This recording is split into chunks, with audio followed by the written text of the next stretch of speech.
written by Ronan Bergman. The bustling streets of Tel Aviv were shattered on the evening of January 15, 2025. Gunfire erupted near the popular Dizengoff Square, sending shockwaves of fear and panic through the city. When the dust settled, 3 Israelis lay dead and several others were critically wounded. The assailant, identified as 25-year-old Palestinian Abdelaziz Qadi, was killed in a shootout with security forces.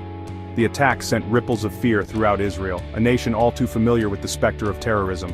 It also raised a series of troubling questions. Who was Abdelaziz Qadi, and what motivated him to carry out such a heinous act? Was he acting alone, or was he part of a larger network? How did he manage to slip through the cracks of Israel's formidable security apparatus? These questions loomed large as the investigation unfolded. And perhaps most importantly, what did this attack signify for the already volatile situation in the region? The incident reignited debates about security, policy, and the ongoing conflict. The Tel Aviv attack served as a stark reminder of the ever-present threat of violence that hangs over Israelis and Palestinians alike. It highlighted the fragile nature of peace in the region. It also underscored the complex web of political, social, and security challenges that continue to fuel the conflict. The attack brought to the forefront the deep-seated issues that have plagued the region for decades. As investigators worked to piece together the events leading up to the attack, they faced the daunting task of understanding the motivations and planning behind it. Each clue uncovered could potentially lead to more questions than answers. The world watches with bated breath, wondering what this latest eruption of violence means for the future of the Middle East. The international community remains on edge, hoping for stability but bracing for the possibility of further unrest. Diplomatic efforts are being intensified, with world leaders calling for renewed peace talks and negotiations. The attack has added urgency to the need for a lasting resolution to the conflict. Amidst the chaos, humanitarian efforts continue, with organizations working tirelessly to provide aid and support to those affected by the violence. The resilience of the people in the region shines through even in the darkest of times. In the face of adversity, moments of hope and unity emerge, reminding us all of the enduring human spirit. The road to peace is long and fraught with challenges, but the determination to achieve it remains unwavering.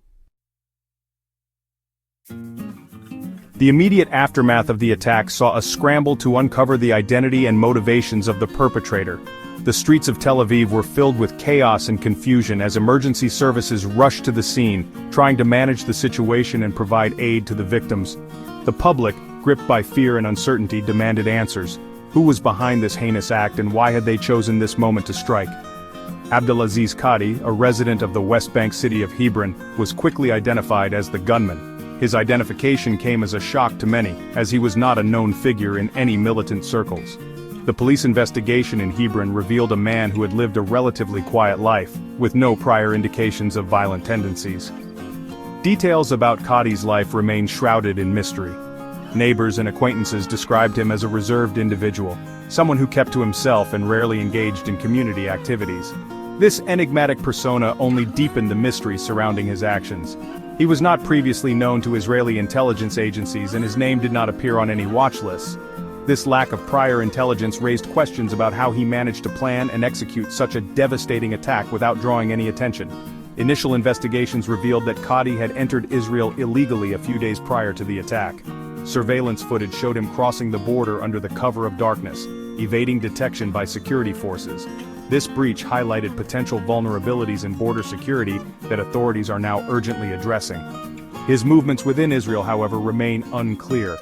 Despite extensive efforts to trace his steps, investigators have found few clues about his activities in the days leading up to the attack.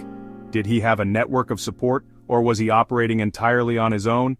It is unknown whether he had any accomplices or received support from any organized terrorist groups. The possibility of a larger conspiracy looms, but so far, no concrete evidence has emerged to confirm such suspicions. Interrogations of potential associates have yielded little information. The attack has not been officially claimed by any organization. This unusual silence has left analysts puzzled, as most terrorist groups are quick to take responsibility for their actions to further their agendas. The lack of concrete information about Qadi and his motives has only added to the anxiety and uncertainty in the aftermath of the attack. The public's fear is palpable, and the sense of vulnerability is widespread. People are on edge, wary of the possibility of further attacks. The absence of a clear link to a known terrorist group has fueled speculation and conspiracy theories. In cafes and online forums, people are piecing together their own narratives, trying to make sense of the senseless. Some believe there may be a hidden agenda at play, while others think it could be the work of a lone, disturbed individual. Some have pointed to Qadi's social media activity, which reportedly expressed frustration with the Israeli-Palestinian conflict and the lack of progress towards a two-state solution.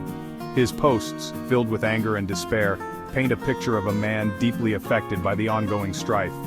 Others have speculated that the attack may have been a lone wolf operation, inspired by online propaganda or personal grievances. The concept of a solitary figure, driven by ideology or personal vendetta, planning and executing an attack without external support, is a chilling reminder of the unpredictable nature of modern terrorism.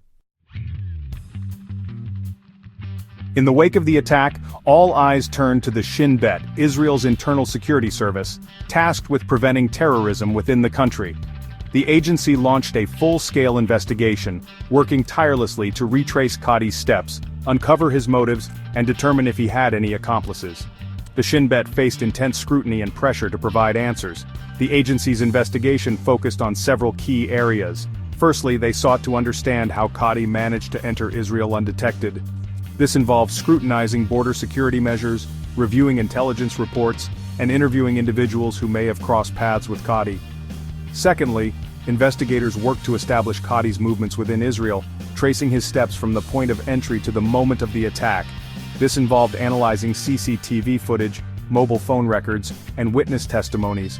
The Shin Bet also focused on uncovering Qadi's online activity, searching for any clues that might shed light on his radicalization process, potential connections to extremist groups, or communication with possible collaborators. The agency also investigated Qadi's family and social circle in Hebron, seeking to understand his background, motivations, and any potential influences that may have led him to carry out the attack. Mossad's long reach, international implications, and concerns. While the Shin Bet took center stage domestically, the attack also drew the attention of the Mossad, Israel's foreign intelligence service.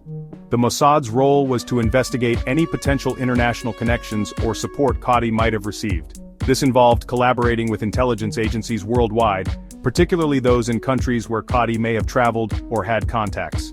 One area of particular concern for the Mossad was the possibility of Qadi having received training or support from terrorist organizations operating outside Israel's borders. Groups like Hezbollah in Lebanon and Hamas in the Gaza Strip have a history of carrying out or inspiring attacks against Israeli targets.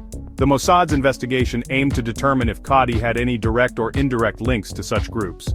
Furthermore, the Mossad worked to assess the international ramifications of the attack, particularly its potential to incite further violence or instability in the region. The agency also monitored reactions from foreign governments and international organizations, providing assessments and recommendations to Israeli policymakers. Political earthquake, Ben Gvir's resignation, and the far-right agenda. The recent resignation of Itamar Ben Gvir has sent ripples through the political fabric of Israel, marking a significant moment in the nation's history.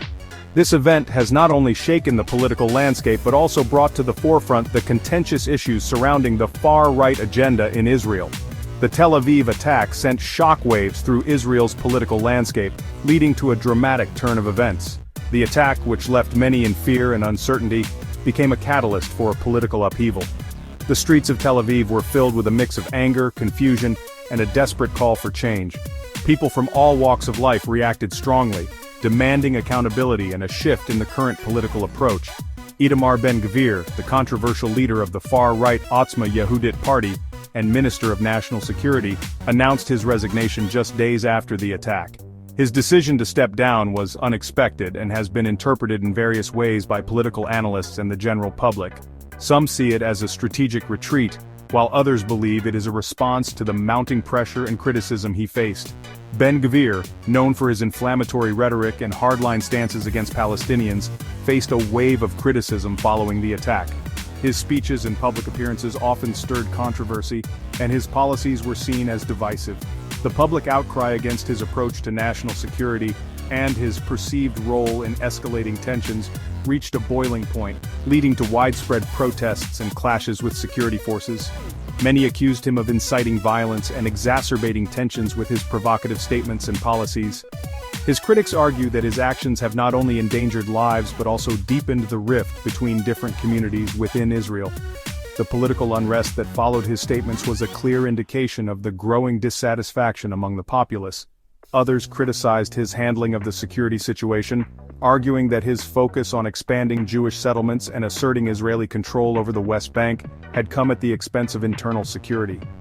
They believe that his policies have diverted attention and resources away from pressing security concerns within Israel's borders, leaving the nation vulnerable to attacks and unrest. Ben Gvir's resignation, while unexpected, highlighted the deep divisions within Israeli society and the growing unease with the far-right's influence on government policy. The debates in the Israeli parliament and the protests on the streets reflect a society grappling with its identity and future direction.